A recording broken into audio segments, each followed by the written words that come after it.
22년 전 한 여자가 아들을 잃었습니다. 아기의 베넷저고리에 새겨진 달 모양 자수만이 유일한 흔적이었죠.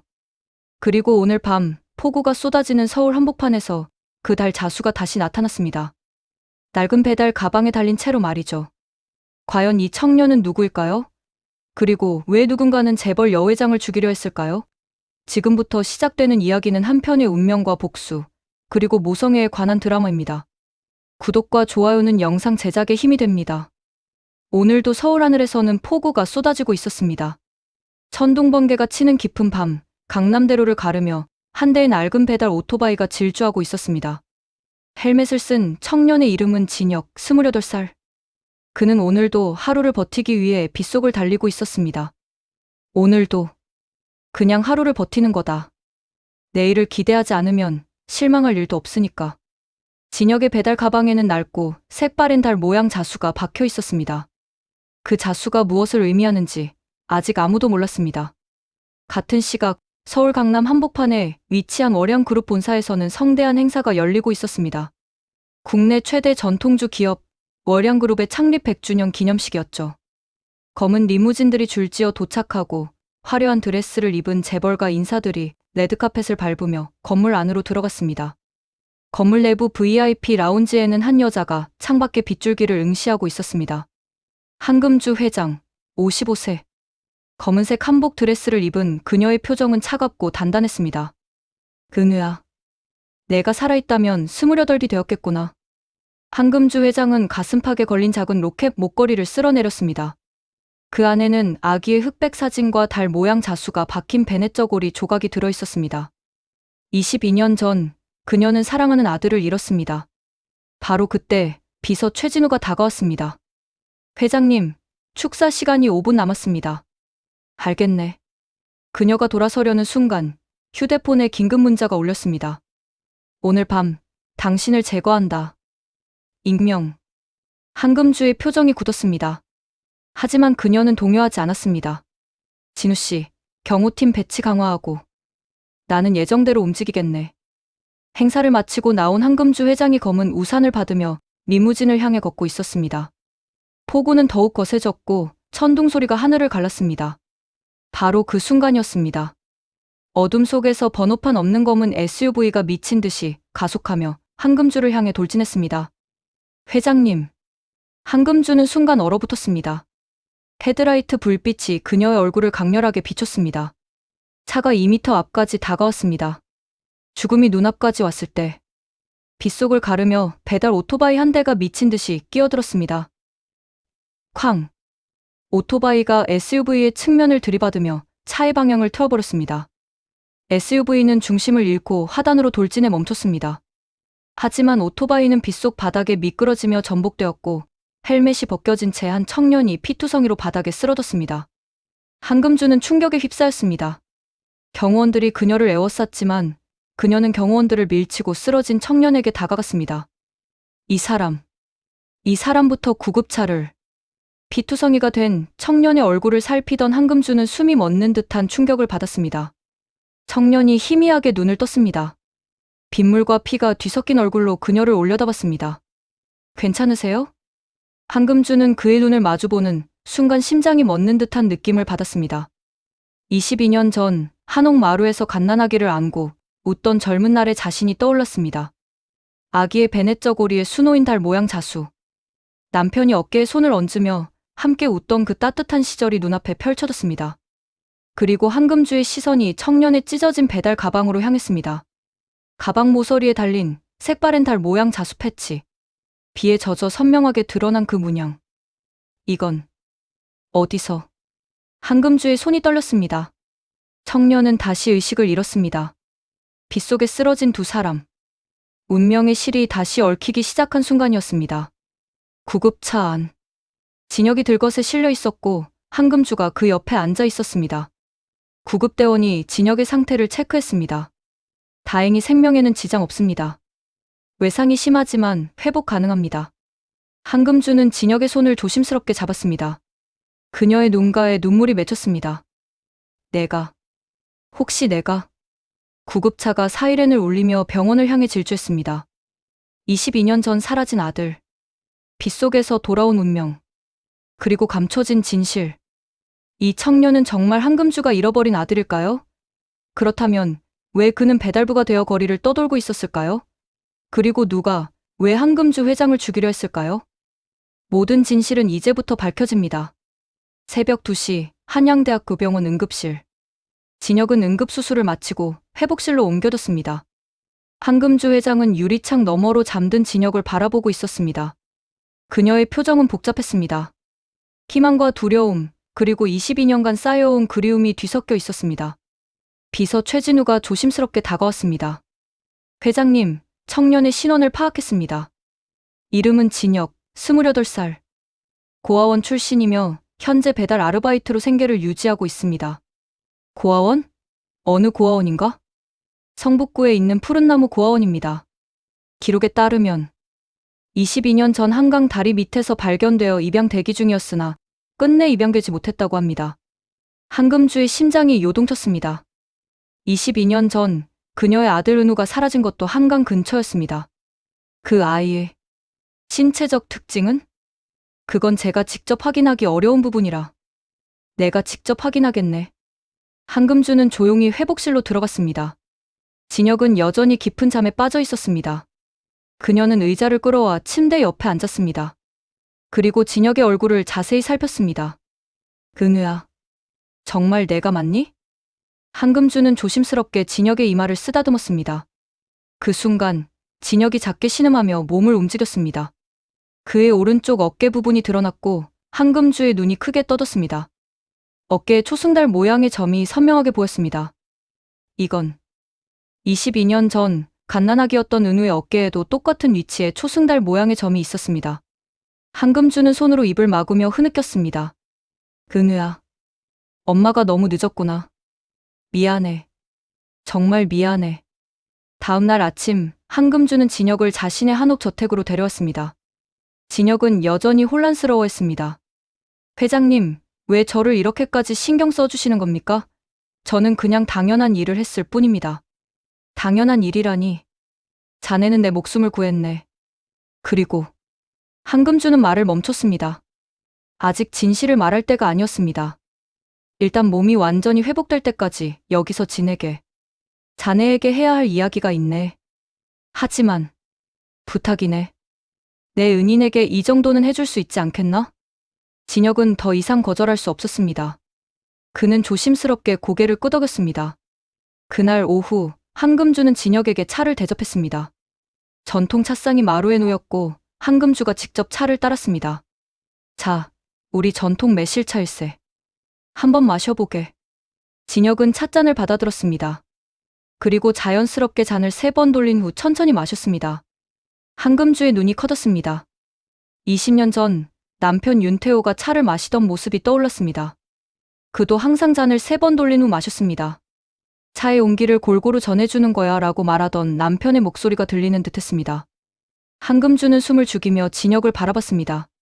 진혁이 차를 음미하며 눈을 가늘게 떴습니다. 바로 그 표정, 남편 태호가 차를 마실 때 짓던 그 표정과 똑같았습니다. 혁씨, 차를 마실 때 잔을 돌리는 습관이 있네요. 아, 이거요? 어렸을 때부터 그랬던 것 같아요. 왜 그런지는 모르겠지만 자연스럽게 손이 가더라고요. 한금주의 가슴이 뛰었습니다. 이건 우연이 아니었습니다. 유전자에 새겨진 습관이었습니다. 그날 저녁 한금주는 서재에서 20년 된 앨범을 꺼냈습니다. 남편 태호와 함께 찍은 사진들이 가득했습니다. 그녀는 한 장의 사진을 오래 바라봤습니다. 태호가 아기 은우를 안고 웃고 있는 사진이었습니다. 여보, 우리 아들이 돌아온 것 같아요. 정말로. 바로 그때 노크 소리가 들렸습니다. 회장님, 실례합니다. 제가 내일 아침 일찍 나가야 할 것 같아서요. 들어오게. 진혁이 서재로 들어왔습니다. 그리고 벽에 걸린 대형 사진을 보고 멈춰섰습니다. 젊은 한금주와 남편 태호가 함께 찍은 결혼 사진이었습니다. 저 분은? 내 남편이었네. 20년 전에 세상을 떠났지. 진혁은 사진 속 태호의 얼굴을 뚫어지게 바라봤습니다. 이상하게도 가슴 한구석이 먹먹해졌습니다. 왠지 낯설지 않은 느낌이 드네요. 그런가? 한금주는 진혁의 옆 얼굴을 바라봤습니다. 사진 속 태호와 진혁의 옆모습이 겹쳐 보였습니다. 혁 씨, 혹시 어린 시절 기억나는 게 있나? 아니요, 전혀요. 제 기억은 고아원에서부터 시작됩니다. 그 전 일은 하나도 기억나지 않아요. 한금주는 고개를 끄덕였습니다. 3살 이전의 기억은 대부분 사라진다는 것을 알고 있었습니다. 하지만 확 씨는 점점 커져갔습니다. 이 청년은 그녀의 아들이었습니다. 깊은 밤, 한금주는 마당에 홀로 서 있었습니다. 달빛이 한옥 기와를 비추고 있었습니다. 비서 최진우가 조심스럽게 다가왔습니다. 회장님, 유전자 검사를 준비하시겠습니까? 그래야겠지. 하지만 혁이가 눈치채지 못하게 해야 해. 아직은 확실해질 때까지 알려줄 수 없어. 알겠습니다. 내일 아침 조용히 처리하겠습니다. 한금주는 하늘에 달을 올려다봤습니다. 여보, 우리 은우가 정말 돌아온 거 맞죠? 22년 만에. 바람이 불고 한옥의 풍경이 살랑거렸습니다. 운명의 실은 점점 더 단단하게 얽혀가고 있었습니다. 하지만 한금주는 아직 몰랐습니다. 이 청년이 왜 거리를 떠돌게 되었는지, 그리고 누가 그의 인생을 망쳤는지를. 그 진실이 밝혀질 때 더 큰 복수의 불길이 타오를 것이라는 것을 말입니다. 다음날 아침, 진혁은 객실에서 잠에서 깼습니다. 창밖으로 햇살이 비쳐 들어왔습니다. 그는 침대에서 일어나다 발목을 삐끗했습니다. 아! 바로 그 순간 문을 두드리는 소리가 들렸습니다. 혁 씨, 괜찮은가? 아, 네. 괜찮습니다. 하지만 한금주는 이미 문을 열고 들어왔습니다. 그녀의 손에는 구급 상자가 들려 있었습니다. 발을 다친 것 같은데 내가 봐주겠네. 아닙니다. 괜찮습니다. 그냥 조금 삐끗한 것뿐이에요. 괜찮다는 말은 내가 판단하지. 안게. 한금주의 단호한 목소리에 진혁은 어쩔 수 없이 침대 끝에 앉았습니다. 한금주는 무릎을 꿇고 앉아 진혁의 발목을 살폈습니다. 발목은 약간 부어 있었습니다. 양말을 벗게. 회장님이 직접 이러실 필요는. 괜찮네. 벗어. 진혁은 조심스럽게 양말을 벗었습니다. 한금주가 발목에 파스를 붙이려는 순간 그녀의 손이 멈췄습니다. 진혁의 왼쪽 발등에 큰 흉터가 있었습니다. 초승달 모양의 화상 흉터였습니다. 이 흉터는 어떻게 생긴 건가? 아, 이거요? 어렸을 때부터 있었던 것 같은데 정확히는 모르겠어요. 고아원 원장님 말로는 제가 고아원에 왔을 때 이미 있었다고 하더라고요. 한금주의 손이 떨렸습니다. 숨이 막혔습니다. 22년 전 그녀의 집 부엌에서 있었던 일이 생생하게 떠올랐습니다. 새 살배기 은우가 뜨거운 약탕기를 건드려 발등에 끓는 물을 쏟았습니다. 아이가 울부짖으며 고통스러워했고 한금주는 급히 병원으로 달려갔습니다. 의사가 말했습니다. 흉터가 남을 겁니다. 초승달 모양으로요. 한금주는 떨리는 손으로 진혁의 발등 흉터를 조심스럽게 쓰다듬었습니다. 위치도, 모양도, 크기도 정확히 일치했습니다. 은우야. 네? 뭐라고 하셨습니까? 한금주는 정신을 차렸습니다. 그녀는 눈물을 삼키며 고개를 들었습니다. 아니야, 아무것도 아니네. 파스 붙여주지. 하지만 그녀의 손은 계속 떨렸습니다. 진혁은 이상하다는 표정을 지었지만 아무 말도 하지 않았습니다. 한금주는 서재로 돌아와 비서 최진우에게 급히 전화를 걸었습니다. 진우 씨, 유전자 검사 결과 언제 나오나? 오늘 오후 3시에 나옵니다. 그런데 회장님 목소리가 많이 떨리시는데 괜찮으십니까? 괜찮아. 진우 씨, 나는 이미 확신하고 있네. 그 아이가 은우야. 내 아들이 맞아. 회장님, 발등에 있는 화상 흉터까지 똑같아. 이건 우연이 아니야. 은우가 돌아온 거야. 한금주는 창밖을 바라보며 눈물을 흘렸습니다. 22년을 기다렸어. 드디어 내 아들을 찾았어. 같은 시각 월양그룹 본사 회의실에서는 긴급 임원 회의가 열리고 있었습니다. 회의 테이블 상석에 앉은 남자, 윤태주. 35세, 한금주 회장의 조카이자 월양그룹의 전무이사였습니다. 그래서 말인데 어젯밤 회장님을 노린 암살 시도 사건에 대해 우리가 보안을 강화해야 한다고 봅니다. 전무님 말씀이 맞습니다. 하지만 회장님께서는 평소처럼 행동하겠다고 하시더군요. 고모님은 원래 고집이 세시니까. 그런데 이상한 건 말이야. 태주는 테이블에 사진 한 장을 던졌습니다. 한금주가 진혁을 한옥 저택으로 데려가는 장면이었습니다. 회장님이 어젯밤 자신을 구한 배달부를 저택으로 데려갔어. 그것도 직접 간호까지 하시면서 말이지. 이거 좀 이상하지 않아? 그냥 은인에게 보답하시려는 게 아닐까요? 한금주 회장을 모르시는군. 그분이 타인에게 그렇게까지 친절한 분이 아니야. 뭔가 다른 이유가 있을 거야. 태주의 눈빛이 날카로워졌습니다. 저 배달부 놈, 신원 조회 확실하게 해. 뭔가 냄새가 나. 오후 3시, 비서 최진우가 한옥 저택을 찾아왔습니다. 그의 손에는 두꺼운 봉투가 들려 있었습니다. 한금주는 마당 정자에서 그를 기다리고 있었습니다. 회장님, 결과가 나왔습니다. 한금주는 떨리는 손으로 봉투를 받았습니다. 천천히 봉투를 뜯고 서류를 꺼냈습니다. 유전자 검사 결과서. 피검사자 1 한금주. 피검사자 2 진혁. 친자 관계 확률 99.99%. 결론 친자 관계 성립. 한금주는 서류를 보는 순간 그 자리에 주저앉았습니다. 은우야. 정말 내가 맞구나. 22년간 참아왔던 눈물이 폭포처럼 쏟아졌습니다. 한금주는 서류를 가슴에 꼭 안고 흐느껴 울었습니다. 미안해. 엄마가 정말 미안해. 22년 동안 너를 찾지 못해서. 내가 고아원에서, 거리에서 고생하는 동안. 엄마는 몰랐어. 회장님, 이제 진혁 씨에게 말씀하시겠습니까? 한금주는 눈물을 닦으며 고개를 저었습니다. 아니야. 아직은 안 돼. 먼저 알아야 할 게 있어. 무엇 말입니까? 22년 전 은우를 납치한 놈이 누군지. 그리고 왜 내 아들이 고아원에 버려졌는지. 그리고 한금주의 눈빛이 차갑게 변했습니다. 왜 내 아들이 배달부가 되어 거리를 떠돌아야 했는지.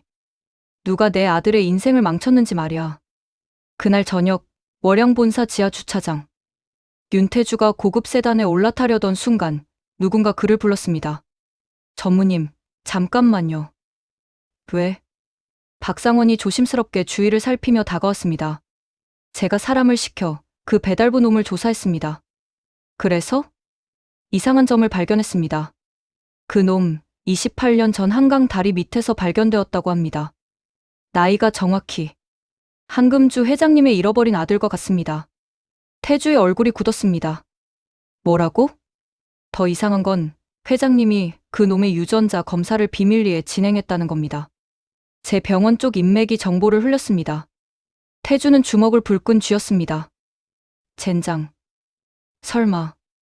전무님, 만약 그 놈이 정말 회장님의 친아들이라면 전무님의 후계자 자리가 위험해집니다. 태주의 눈빛이 위험하게 변했습니다. 절대 그럴 순 없어. 내가 22년 전에 그렇게 완벽하게 처리했는데 살아 돌아올 리가 없어. 네? 지금 무슨? 태주는 자신이 실수했다는 걸 깨달았습니다. 그는 차가운 미소를 지으며 박상원의 어깨를 쳤습니다. 아무것도 아니야. 그냥. 어쨌든 저 놈을 조심해야겠어. 당장 24시간 감시를 붙여. 알겠습니다. 태주는 차에 올라타며 백미러를 통해 자신의 얼굴을 바라봤습니다. 그의 얼굴에는 공포와 분노가 뒤섞여 있었습니다. 이런 젠장. 22년 만에 다시 나타나다니. 그날 밤부터 진혁 주위에는 보이지 않는 감시의 눈들이 따라붙기 시작했습니다. 운명의 톱니바퀴가 다시 돌아가기 시작했습니다. 그리고 한금주는 아직 몰랐습니다. 자신의 조카 태주가 바로 22년 전 자신의 아들을 납치해버린 장본인이라는 것을 말입니다. 다음날 아침 한금주는 진혁과 함께 아침 식사를 했습니다. 상에는 전통 한정식이 가득 차려져 있었습니다. 한금주는 진혁의 모든 행동을 유심히 관찰했습니다. 혁씨, 이 된장찌개 한번 먹어보게. 감사합니다.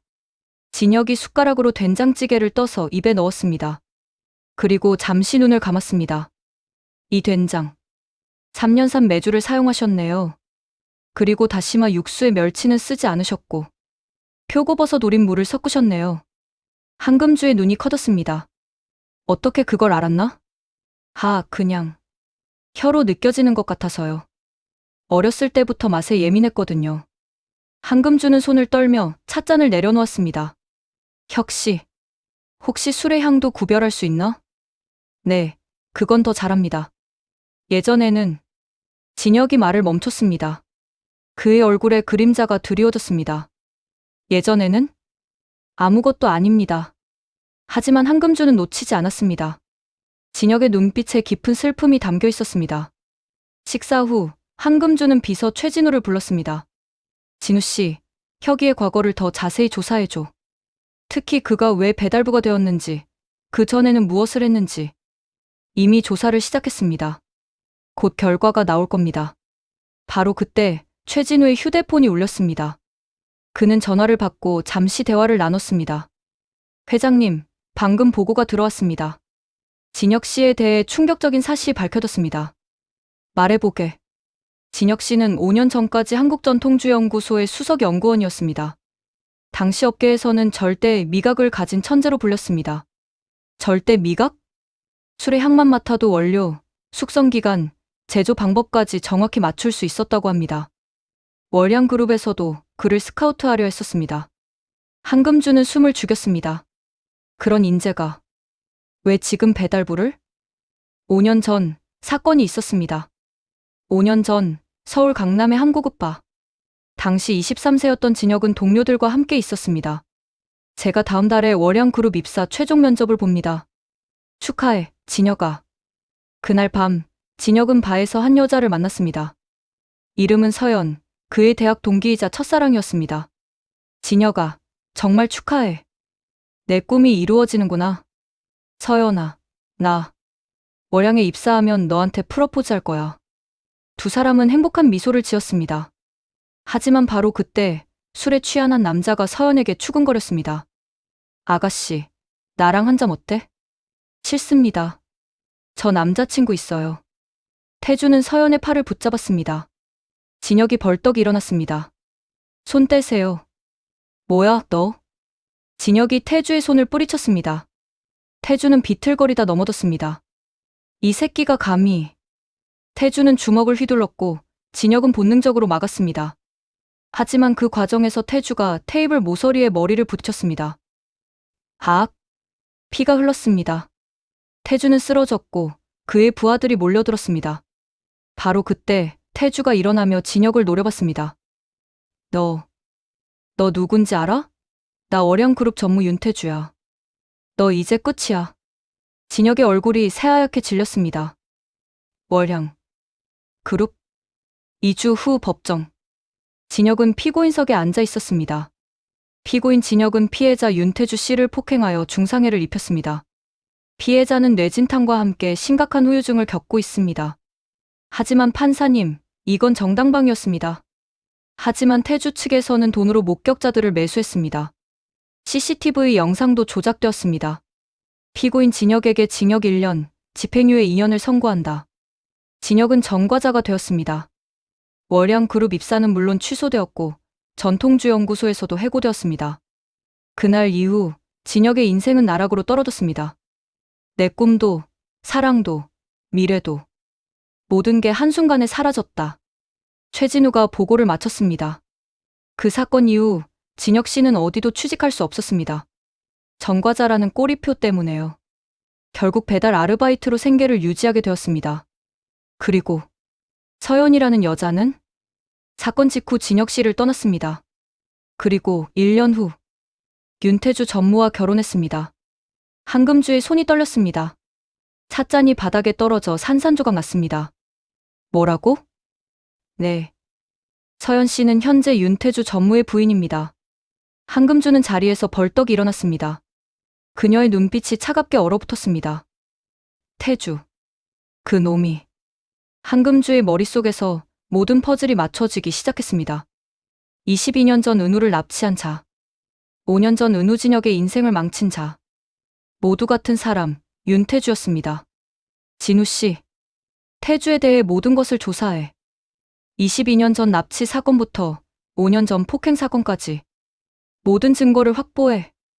회장님, 설마 내 아들의 인생을 2번이나 망친 놈을 절대 용서하지 않을 거야. 그날 저녁 한금주는 마당에 홀로 서 있었습니다. 달빛이 그녀의 얼굴을 비췄습니다. 진혁이 조심스럽게 다가왔습니다. 회장님, 여기 계셨군요. 찾고 계신 줄 알았습니다. 혁씨, 앉게. 두 사람은 마루에 나란히 앉았습니다. 혁씨, 내게 하고 싶은 이야기가 있지 않나? 무슨 말씀이신지. 자네의 과거 말이야. 전과 기록이 있다는 것도 알고 있네. 진혁의 얼굴이 굳었습니다. 회장님, 죄송합니다. 숨겼어야 했는데. 아니야. 자네 잘못이 아니야. 그건 누군가의 음모였어. 네. 한금주는 진혁의 손을 잡았습니다. 혁씨, 나를 믿어주겠나? 내가 자네의 억울함을 풀어주겠네. 그리고 자네의 인생을 망친 자들에게 반드시 대가를 치르게 하겠어. 회장님, 왜 저를 이렇게까지? 한금주는 진혁의 얼굴을 바라봤습니다. 눈물이 그녀의 눈가에 맺혔습니다. 언젠가 모든 진실을 말해줄 날이 올 거야. 그때까지 나를 믿어주게. 진혁은 고개를 끄덕였습니다. 달빛 아래 모자의 손이 맞닿아 있었습니다. 하지만 그들은 아직 서로를 완전히 알지 못했습니다. 그리고 한금주는 마음속으로 맹세했습니다. 태주, 내가 내 아들에게 한 짓을 절대 잊지 않을 거야. 너는 반드시 대가를 치를 것이다. 복수의 불씨가 타오르기 시작했습니다. 운명의 전쟁은 이제 시작되었습니다. 다음날 오전, 월양그룹 본사. 윤태주의 전무실에는 긴장감이 흘렀습니다. 박상원 이사가 서류 뭉치를 들고 들어왔습니다. 전무님, 확인했습니다. 진혁 그놈. 유전자 검사 결과가 양성이었습니다. 99.99% 친자 관계입니다. 태주는 책상을 주먹으로 내리쳤습니다. 유리잔이 바닥에 떨어져 깨졌습니다. 젠장, 22년 전에 분명히 처리했는데 어떻게 살아서 돌아온 거야? 전무님, 진정하십시오. 지금 이 상황을 어떻게 하시겠습니까? 태주는 창밖을 바라보며 이를 갈았습니다. 한금주 회장이 그 놈의 정체를 알았다면 내 후계자 자리는 끝이야. 아니, 그것만이 아니야. 22년 전 납치 사건이 밝혀지면 나는 감옥에 가야 해. 그럼 다시 없애야지. 이번엔 완벽하게. 태주의 눈빛이 살기로 물들었습니다. 박 이사, 우리 사람들 동원해. 오늘 밤 그 놈을 처리한다. 하지만 회장님께서 그 놈을 보호하고 계신데. 그래서 사고로 위장하는 거야. 내일 월양 신제품 양조장 준공식이 있잖아. 그곳에서 사고가 일어나는 거지. 같은 시각, 한옥저택. 한금주는 진혁에게 중요한 제안을 했습니다. 혁씨, 내일 우리 월양그룹의 새 양조장 준공식이 있네. 같이 가지 않겠나? 제가요? 하지만 저는 자네는 전통주에 대한 재능이 있어. 자네의 능력을 다시 펼칠 기회를 주고 싶네. 내일 양조장에서 자네의 실력을 보여줘. 그러면 내가 자네를 월양그룹에 정식으로 입사시키겠네. 진혁의 눈이 커졌습니다. 정말입니까? 물론이지. 자네는 그럴 자격이 있어. 진혁은 감격에 겨워 고개를 숙였습니다. 감사합니다, 회장님. 평생 이 은혜 잊지 않겠습니다. 한금주는 진혁의 어깨를 다독였습니다. 하지만 그녀는 알지 못했습니다. 내일 양조장에서 어떤 위험이 진혁을 기다리고 있는지를. 다음 날 경기도에 위치한 월양그룹의 새 양조장. 준공식에는 수백 명의 하객들이 모였습니다. 한금주 회장이 단상에 올라 축사를 했습니다. 여러분, 오늘 이 양조장은 우리 월양그룹의 새로운 도약을 의미합니다. 그리고 오늘 특별한 손님을 소개하고자 합니다. 한금주가 진혁을 무대로 불렀습니다. 이분은 진혁 씨입니다. 오늘부터 우리 월양그룹의 신제품 개발팀에 합류하게 됩니다. 객석에서 박수가 터져 나왔습니다. 하지만 한쪽에 앉아있던 윤태주의 얼굴은 일그러져 있었습니다. 저 개자식이. 태주 옆에 앉은 아내 서연도 진혁을 보고 놀란 표정을 지었습니다. 여보, 저 사람. 조용히 해. 준공식 후 하객들은 양조장 내부를 견학했습니다. 진혁은 한금주와 함께 발효실을 둘러보고 있었습니다. 이 설비들 정말 최신식이네요. 온도 조절 시스템도 완벽하고. 자네가 여기서 마음껏 실력을 발휘하게 될 거야. 바로 그때 비서 최진우가 급히 다가왔습니다. 회장님, 긴급 전화입니다. 본사에서 급한 일이 생겼다고. 알겠네. 혁씨, 잠시만 기다려줘. 금방 올게. 한금주가 자리를 비웠습니다. 진혁은 혼자 양조장을 둘러보았습니다. 바로 그 순간 뒤에서 누군가 진혁을 불렀습니다. 진혁. 진혁이 돌아보았습니다. 윤태주가 서 있었습니다. 당신은 5년 만이네, 진혁아.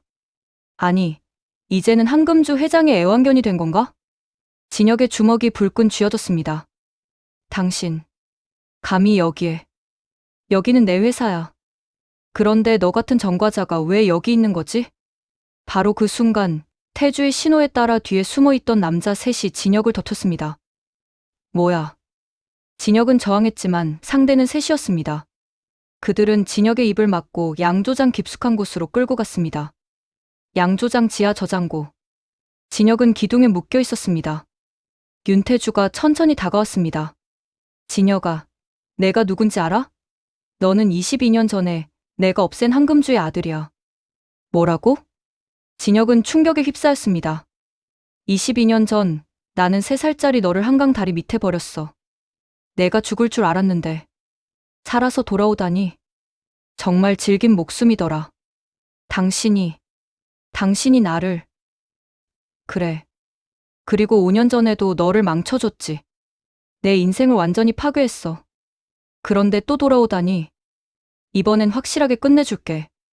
태주가 라이터를 꺼냈습니다. 저장고 바닥에는 이미 인화성 액체가 뿌려져 있었습니다. 이 저장고에서 화재가 나면 너는 타 죽을 거야. 사고사로 처리될 거고. 이번에는 진짜 끝이야. 이 미친놈. 태주가 라이터에 불을 붙이려는 순간 저장고 문이 벌컥 열렸습니다. 거기서 한금주와 최진우 그리고 경호원들이 들어왔습니다. 태주는 놀라 뒤로 물러섰습니다. 고모님? 태주야, 내가 설마 이런 짓까지 할 줄은 몰랐구나. 한금주는 태주를 노려보며 천천히 다가갔습니다. 22년 전 내 아들을 납치한 것도 너였지? 5년 전 은우의 인생을 망친 것도 너였고? 증거가 있습니까? 증거가? 한금주는 휴대폰을 꺼냈습니다. 방금 전 태주가 한 말이 모두 녹음되어 있었습니다. 내 자백이 여기 다 들어있어. 22년 전 납치, 5년 전 폭행 사건 조작, 그리고 오늘 살인 미수까지. 태주의 얼굴이 새하얗게 질렸습니다. 안 돼. 태주가 도망치려 했지만 경호원들이 그를 붙잡았습니다. 한금주는 진혁에게 달려가 그를 풀어주었습니다. 은우야, 괜찮니? 은우? 제가. 회장님이. 한금주는 눈물을 흘리며 진혁을 껴안았습니다. 그래. 넌 내 아들이야. 22년 전 잃어버린 내 아들, 윤은우야. 진혁은 충격에 휩싸였습니다. 그의 눈에서도 눈물이 흘러내렸습니다. 저는 회장님의 아들이었습니까? 미안해. 엄마가 너무 늦게 찾았어. 22년 동안, 내가 혼자 고생하는 동안, 두 사람은 처음으로 모자로서 서로를 껴안았습니다. 그리고 한금주는 태주를 향해 차갑게 말했습니다. 태주야, 너는 이제 끝이야. 법의 심판을 받게 될 거다. 안 돼. 나는 월양의 전무야. 나를 어떻게 할 수 없어. 그건 내가 결정할 일이 아니야. 경찰이 결정할 거야. 바로 그때 경찰 사이렌 소리가 들렸습니다. 한금주가 이미 신고를 해둔 것이었습니다. 태주는 무릎을 꿇고 주저앉았습니다. 하지만 그의 눈빛에는 여전히 광기가 남아 있었습니다. 이건 끝이 아니야. 위기는 넘겼지만 진짜 전쟁은 이제부터였습니다. 태주에게는 아직 마지막 카드가 남아 있었습니다. 그리고 그것은 모두를 파멸로 이끌 수 있는 위험한 카드였습니다. 윤태주는 경찰서 조사실에 앉아 있었습니다. 하지만 그의 표정에는 공포가 아닌 기묘한 여유가 보였습니다. 윤태주 씨, 당신은 22년 전 유괴, 5년 전 폭행 사건 조작, 그리고 오늘 살인 미수 혐의로 체포되었습니다. 할 말 있습니까? 저는 아무것도 모릅니다. 하지만 녹음 파일이 있습니다. 당신 목소리로 모든 범죄를 자백했습니다. 그게 정말 제 목소리인가요? 요즘 AI 기술로 목소리 조작도 가능하다던데요. 형사는 당황했습니다. 태주가 변호사와 함께 치밀하게 준비해온 것이 분명했습니다. 형사님, 제 의뢰인은 억울합니다. 명확한 물증이 없는 상황에서 녹음 파일 하나로는 유죄를 입증할 수 없습니다. 태주는 비웃듯 미소를 지었습니다. 그날 밤, 한옥저택. 한금주와 진혁, 그리고 최진우가 모여 있었습니다. 회장님, 문제가 생겼습니다. 윤태주가 녹음 파일의 진위를 부정하고 있습니다. 변호인단도 강력합니다. 그럴 줄 알았어. 태주는 원래 교활한 놈이니까. 그럼 어떻게 합니까? 저는 반드시 그 놈을 처벌받게 하고 싶습니다. 한금주는 진혁의 손을 잡았습니다. 걱정 마. 나한테 계획이 있어. 하지만 좀 위험할 수도 있어. 무슨 계획이십니까? 태주를 다시 자백하게 만드는 거야. 이번엔 완벽하게. 다음 날 월양그룹 본사에서 긴급 이사회가 소집되었습니다. 윤태주는 보석으로 풀려나 참석했습니다. 여러분, 저는 결백합니다. 한금주 회장이 저를 모함하기 위해 거짓 증거를 조작했습니다. 하지만 전무님, 녹음 파일이. 그건 AI로 조작된 겁니다. 저는 피해자입니다. 바로 그때 회의실 문이 열리고 한금주가 들어왔습니다. 하지만 이상했습니다. 한금주의 걸음걸이가 비틀거렸고 표정이 멍했습니다. 회장님? 여기가 어디죠? 저는 무슨 일로 여기 온 건가요? 이사들이 술렁거렸습니다. 최진우가 급히 한금주를 부축했습니다. 회장님, 정신 차리세요. 당신은 누구죠? 저는 제가 왜 여기 있는지 모르겠어요. 윤태주의 눈이 빛났습니다. 기회였습니다. 여러분, 보셨습니까? 한금주 회장은 이미 정신이 온전치 못합니다. 치매 초기 증상이 분명합니다. 이런 상태로는 회사를 경영할 수 없습니다. 제가 비상 경영권을 행사해야 합니다. 이사회가 잠시 휴회되고 최진우는 한금주를 회의실 밖으로 데리고 나왔습니다. 복도에 사람이 없자 한금주의 눈빛이 갑자기 선명해졌습니다. 어때? 연기 괜찮았나? 완벽했습니다, 회장님. 태주가 완전히 속았습니다. 어머니, 정말 위험한 계획입니다. 만약 들키면 걱정 마. 이건 태주를 방심시키기 위한 작전이야. 그 놈이 내가 무능력하다고 생각하면 반드시 결정적 실수를 할 거야. 바로 그때 복도 끝에서 누군가 이들을 지켜보고 있었습니다. 윤태주의 아내 서연이었습니다. 저건 연기야. 회장님이 일부러. 그날 밤 한옥저택. 한금주는 진혁과 함께 앉아 있었습니다. 어머니, 제가 어머니라고 불러도 될까요? 한금주는 눈물을 흘리며 고개를 끄덕였습니다. 은우야, 엄마는 22년을 기다렸어. 내가 그렇게 불러주기를. 어머니, 죄송합니다. 제가 기억하지 못해서. 아니야. 내 잘못이 아니야. 모두 태주 때문이야. 한금주는 서랍에서 낡은 베넷 저고리를 꺼냈습니다. 달 모양 자수가 수놓인 그 베넷 저고리였습니다. 이건 내가 태어났을 때 엄마가 직접 수놓은 거야. 내 배달 가방에 달린 자수가 바로 이 베넷 저고리 조각이었어. 저는 고아원에서 이 자수만 가지고 있었습니다. 제 유일한 흔적이었어요. 은우야, 이제 엄마가 있어. 엄마가 모든 걸 되찾아 줄게. 내 명예도, 내 꿈도, 내 인생도. 두 사람은 처음으로 진정한 모자로서 서로를 껴안았습니다. 같은 시각, 윤태주의 고급 저택. 서연이 남편 태주에게 보고했습니다. 여보, 오늘 회의실 밖에서 한금주 회장의 대화를 들었어요. 저분, 치매 연기를 하고 있었어요. 뭐라고? 당신을 방심시키려는 계획인 것 같아요. 조심하세요. 태주는 이를 갈았습니다. 그 늙은 여우가 날 속이려고? 그리고 진혁이 정말 회장님의 아들이 맞나 봐요. 젠장. 태주는 술잔을 집어 던졌습니다. 잔이 벽에 부딪혀 산산조각 났습니다. 한금주가 날 속였다면 나도 속일 수 있어. 내일 주주총회가 있어. 그때 완벽하게 끝낼 거야. 무슨 계획이에요? 한금주를 회장 자리에서 끌어내리고 진혁 그 놈도 영원히 제거하는 거지. 법적으로 완벽하게. 태주의 눈빛에 광기가 서렸습니다. 내일이 결전의 날이야. 한금주든 진혁이든 월양은 내 거야. 내가 22년 전부터 준비해온 내 회사야. 운명의 결전이 다가오고 있었습니다. 한금주와 진혁은 치밀한 복수를 준비했습니다. 윤태주 역시 마지막 반격을 준비했습니다. 내일 주주총회장에서 모든 진실이 밝혀질 것입니다. 그리고 최후의 승자가 결정될 것입니다. 다음날 아침 월양그룹 본사 대강당. 주주총회장에는 수백 명의 주주들과 언론이 모여들었습니다. 단상에는 한금주 회장과 윤태주 전무가 마주 앉아 있었습니다. 사회자가 마이크를 잡았습니다. 오늘 긴급 주주총회는 한금주 회장의 경영 능력에 대한 신임 투표가 있을 예정입니다. 윤태주가 자리에서 일어났습니다. 주주 여러분, 한금주 회장은 현재 심각한 건강 문제를 앓고 있습니다.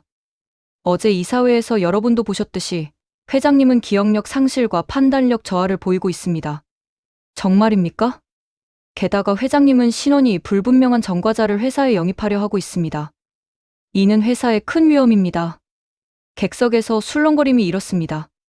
윤태주는 승리의 미소를 지었습니다. 저는 오늘 한금주 회장의 퇴진을 요구합니다. 바로 그 순간 강당 뒤편문이 열렸습니다. 모든 이들의 시선이 그곳으로 향했습니다. 휠체어를 탄 진혁이 천천히 입장했습니다.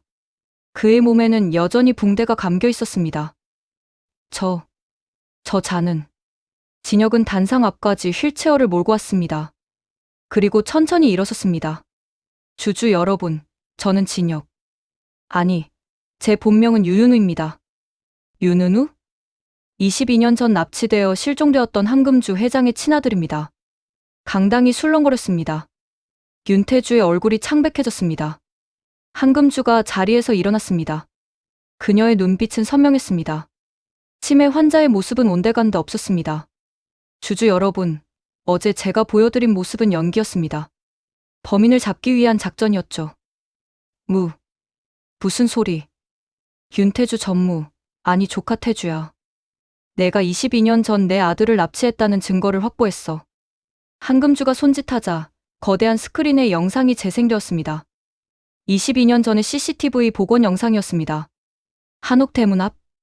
젊은 시절의 윤태주가 3살배기 아이를 안고 나오는 모습. 아이는 울고 있었습니다. 저건. 영상은 계속되었습니다. 태주가 아이를 차에 태우고 한강으로 향하는 모습. 그리고 한강 다리 밑에 아이를 내려놓고 떠나는 장면. 이 영상은 22년 전 사라진 CCTV 파일을 최신 기술로 복원한 겁니다. 그리고 여기 당시 사건 담당 형사였던 분의 증언도 있습니다. 한 노인이 단상으로 올라왔습니다. 퇴직한 베테랑 형사 박철호였습니다. 저는 22년 전 이 사건을 담당했습니다. 당시 윤태주 씨의 지문이 아이의 옷에서 발견되었으나 압력에 의해 수사가 중단되었습니다. 거짓말이야. 다 조작이야. 조작. 그럼 이건 어떻게 설명할 거니? 한금주가 또 다른 서류를 내밀었습니다. 22년 전 내가 고아원에 익명으로 거액을 기부한 기록이야.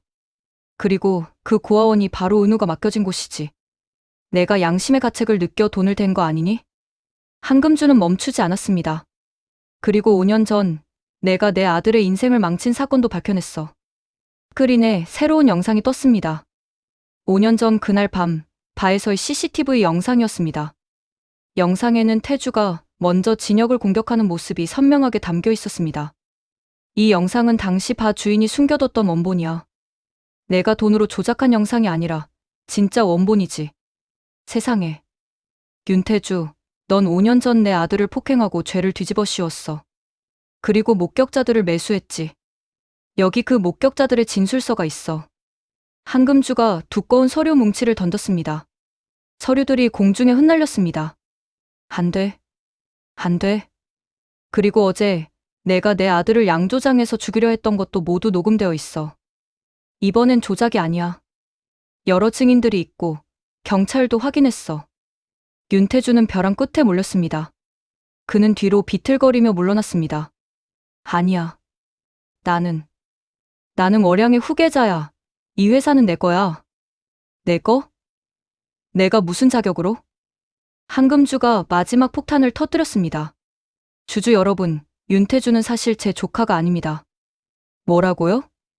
22년 전 태주의 아버지이자 제 남동생이었던 윤태식은 회사 자금을 횡령했습니다.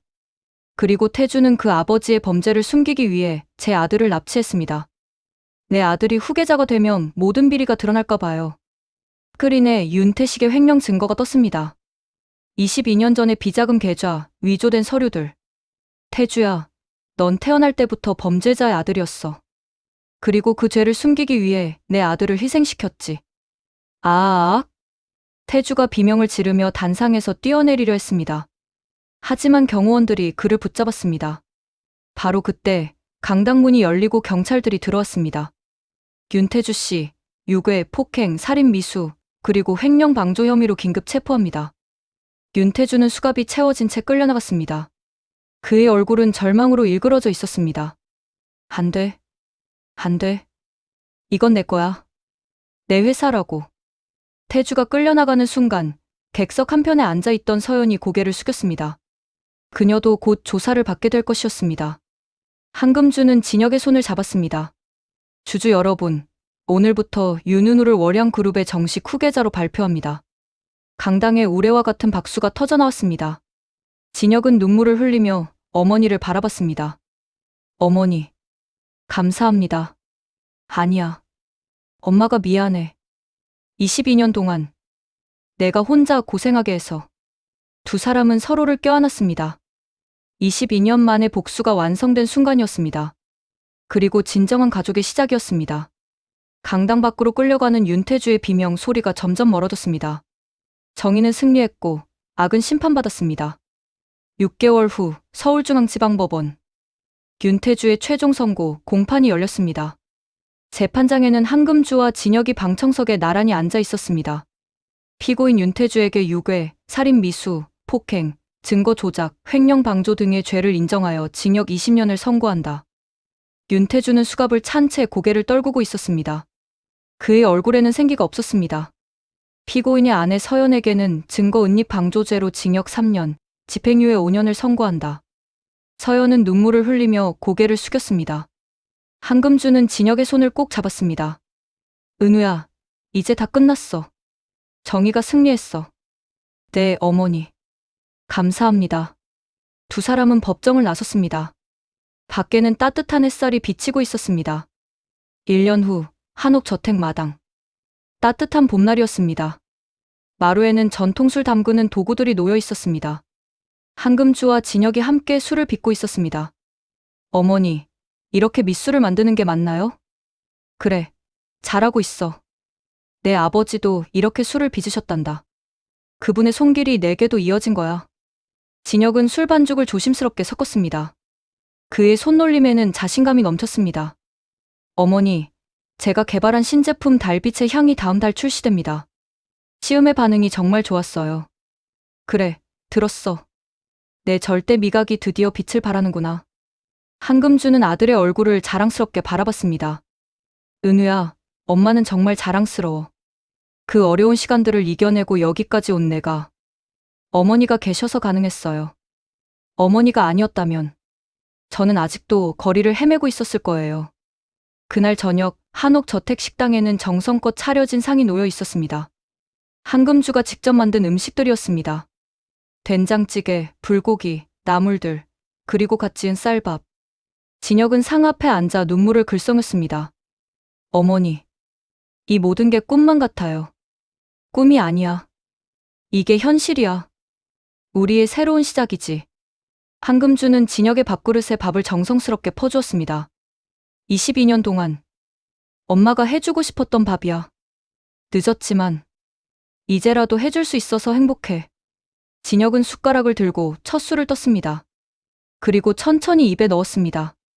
따뜻한 밥과 어머니의 사랑이 입안 가득 퍼졌습니다. 잘 먹겠습니다. 어머니. 한금주는 눈물을 흘리며 미소 지었습니다. 많이 먹어. 그동안 굶었던 거 다 채워야지. 두 사람은 함께 식사를 했습니다. 22년 만에 처음으로 나누는 진정한 가족의 식사였습니다. 식사 후 두 사람은 마당으로 나왔습니다. 밤하늘에는 보름달이 떠 있었습니다. 한금주는 달을 올려다보며 말했습니다. 은우야, 내 베넷저고리에 새긴 저 달을 기억하니? 네, 어머니. 제가 가진 유일한 흔적이었어요. 그 달은 엄마의 소원이었어. 내가 언제나 밝은 달빛처럼 세상을 비추는 사람이 되길 바랐던 거야. 진혁은 어머니의 손을 잡았습니다. 어머니, 저는 이제 알아요. 제가 왜 여기까지 올 수 있었는지. 어머니의 사랑이 저를 지켜줬기 때문이에요. 그래.